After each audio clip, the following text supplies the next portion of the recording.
अभिषेक जी रुक जाइए। शास्त्रों के अनुसार अगले फेरे में हम आगे चलेंगे।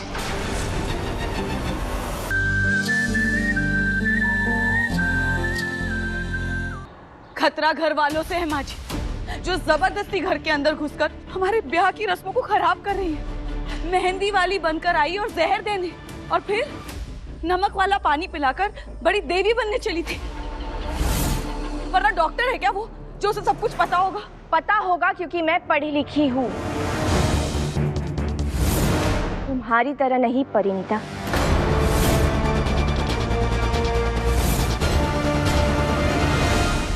माँ, अभिषेक उठ गया है।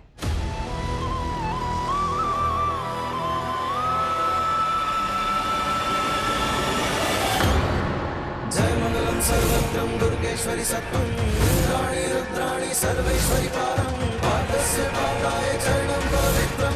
कोई पढ़ा लिखा नहीं है, इस बात से मुझे कोई फर्क नहीं पड़ता, पर तुम जैसी शातिर और कपटी इंसान अभिषेक के लायक नहीं हो। तुम शायद जरूरत से कुछ ज्यादा ही पढ़ी लिखी हो आरोही।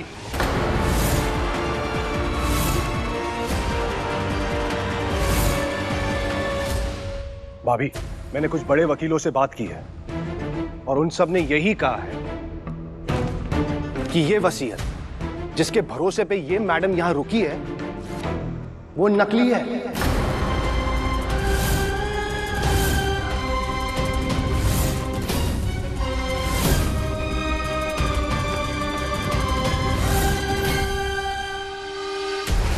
अब बताओ, कौन है शातिर और कौन है कपटी?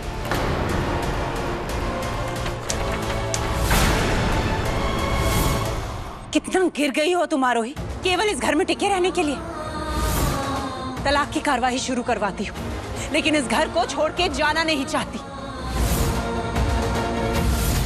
अभिषेक की जान बचाती हूँ, लेकिन फर्जी वसीयत बनवाकर उसी से उसका हक छीन लेना चाहती हूँ। चाहती क्या हो तुम आरोही? अनुराधा जी, हाँ ये वसीयत फर्जी है, लेकिन ये फर्जी वसीयत आरोही ने या हम में से किसी ने नहीं बनाई। ये फर्जी वसीयत बनाई है सरोजिनी दीवान ने, अभिषेक के बुआ ने।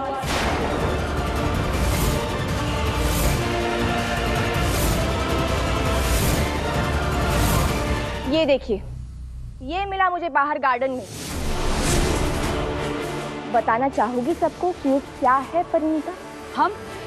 अरे हम क्या बताएंगे, ये तो आप ही लेकर आई है ना, तो आप ही की कोई चीज होगी। वाह, जो भी हो रहा है उस सबका दोष हमारे सर पर डाल के खुद को बड़ी देवी बनाना चाहती हैं आप शायद, पर ये सब ना ज्यादा टाइम नहीं चलेगा। आप सिर्फ बेइज्जती कर रही हैं हमारे पिताजी की। दीवान साहब, पिता नहीं है हम तुम्हारे। आरोही बेटा, ये है क्या? पापा जी, ये भी इसी से पूछते हैं। क्या होगा अगर इसे मैं खोल दूं? अगर ये धागा आरोही ने खोल दिया तो हमारा सारा भांडा फूट जाएगा। बहुत संभाल कर इसे तुम्हें गेट के बाहर गाड़ना है, और इसको गाड़ने के बाद निखिल के मुंह से तुम्हारे खिलाफ कोई भी बात निकल ही नहीं पाएगी।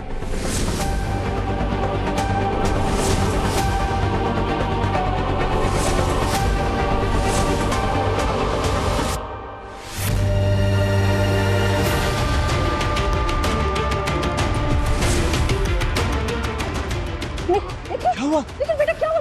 बैठ, बैठ यहाँ, बैठ। क्या हो रहा है तुझे?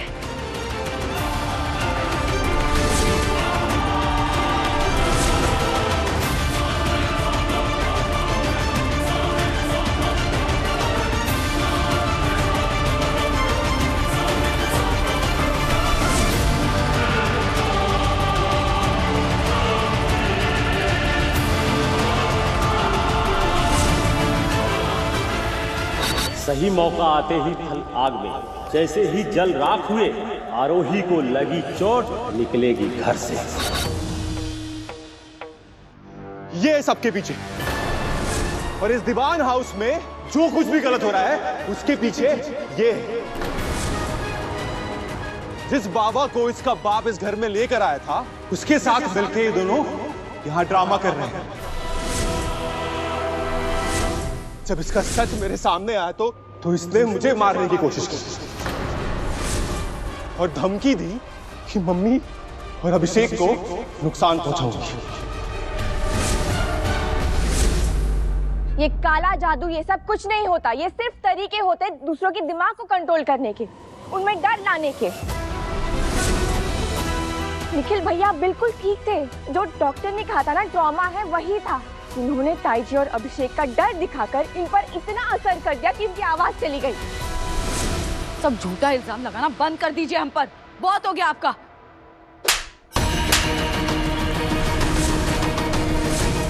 चुप, बिल्कुल चुप, एक शब्द और नहीं। पर हमारी बात तो सुना नहीं? क्या कहा इन्होंने? बिल्कुल चुप। तुमने इस घर के हर सदस्य को नुकसान पहुंचाने की कोशिश की है, उसकी सजा तो तुम्हें मिलेगी।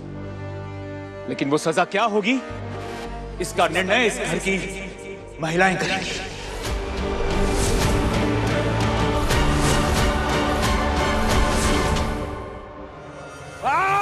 अरे क्या कर रहे? घनश्याम जी छोड़िए उसे। दूर रहे वरना गला रेत दूंगा, बता दे रहा हूं।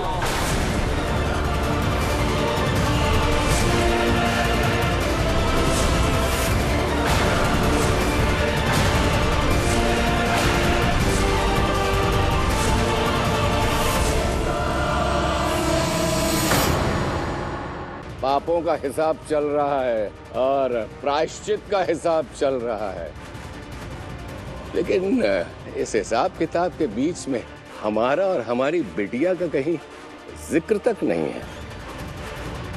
लेकिन आप तो भूल ही गए थे कि कोई बिटिया पीहर में बैठ के इंतजार कर रही है कि कब अभिषेक बाबू आएंगे और उसको लिवा के ले जाएंगे अपने घर की बहू बना के। पर आपको तो बहू नहीं, जमीन चाहिए थी, जो आपने हड़प ली और भूल गए। अब हम याद दिलाएंगे तुम्हारी एक एक बात और हिसाब करेंगे तुम्हारे एक एक पाप का। अभी के अभी होगा अभिषेक बाबू के साथ हमारी बिटिया का ब्याह। नहीं करूंगा मैं शादी, चाहे कुछ भी हो जाए। नहीं घनश्याम जी छोड़िए उसे। एक भी खरोंच चाहिए ना आरोही को तो छोड़ूंगा नहीं, आपको चीर दूंगा चाकू से। 1000 मौत मरने के लिए तैयार है ये बाप अपनी बेटी की खातिर, अपनी बेटी का हक दिलवाने के लिए और उसकी मांग में सिंदूर देखने की खातिर। बिटिया जा जल्दी से आग का इंतजाम कर, आज तेरा ब्याह है। अरे जा बेटा जल्दी कर। हाँ बाबा जाती हूँ। काट के रख दूंगा गर्दन तेरी। जब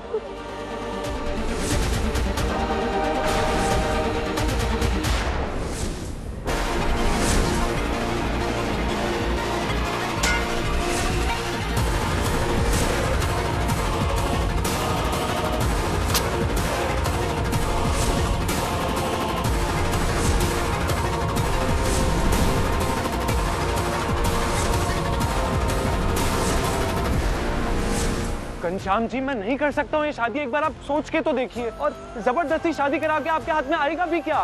आपको लगता है मैं आपकी बेटी से प्यार कर पाऊंगा, उसे अपने साथ रख पाऊंगा? वो सब हम बाद में सोचेंगे, पहले ब्याह होने दो। दिन रात हमने अपनी बिटिया की आंखों में आंसू देखे हैं, उसको रोते देखा है।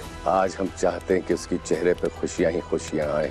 शादी तो तुमको करनी ही होगी। काय का इंसाफ? आप अपने बेटी से बहुत प्यार करते हैं, उसकी खुशी के लिए आप अपनी मुश्किलें बढ़ा रहे हैं, लेकिन उसी खुशी के लिए किसी बाप के आंखों में आंसू नहीं ला रहे, किसी बेटी को रुला नहीं रहे। ये काय का इंसाफ है? छोड़िए उसे। अरे बहुत बढ़िया नौटंकी किए हो तुम राजा राम, मगर आज ये घनश्याम किसी की बातों में नहीं आने वाला। आज बात होगी तो सिर्फ हमारी बिटिया के हक की।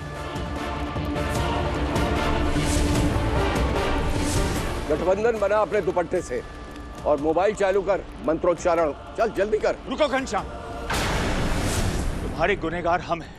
हमने तुम्हारी वो जमीन छीनी थी, हम उस जमीन की पूरी कीमत, यहां तक कि वो जमीन भी तुम्हें इसी वक्त दे देते हैं।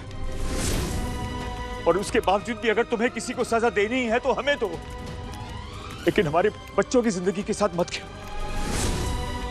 तुम्हारे इस खेल में 3-3 जिंदगियां बर्बाद हो जाएंगी घनश्याम, अभिषेक की, आरोही की और तुम्हारी अपनी बेटी परिणीता की भी। बड़े साहब हमेशा धंधे की ही बात करते हो। ठीक है, करते हैं हम, पहले जरा ब्याह हो जाने दो और आपको भी हमारी सारी शर्तें माननी पड़ेंगी। ठीक है घनश्याम, क्या क्या चाहिए तुम्हें?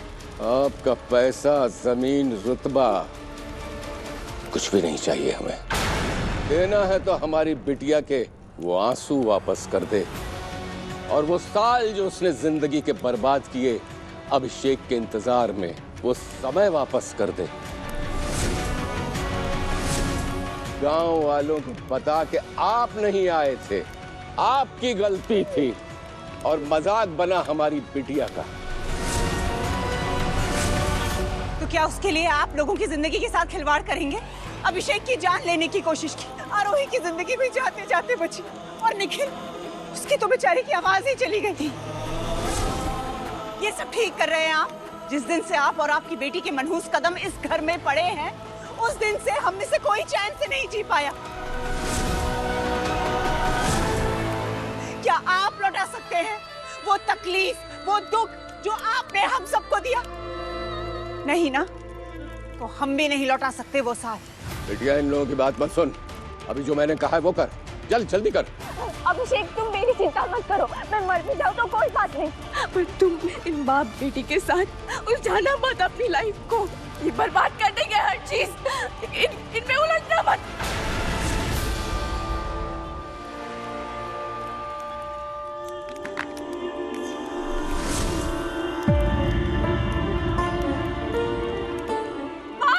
पापा जी रोके अभिषेक को, ये मत करो, रुको।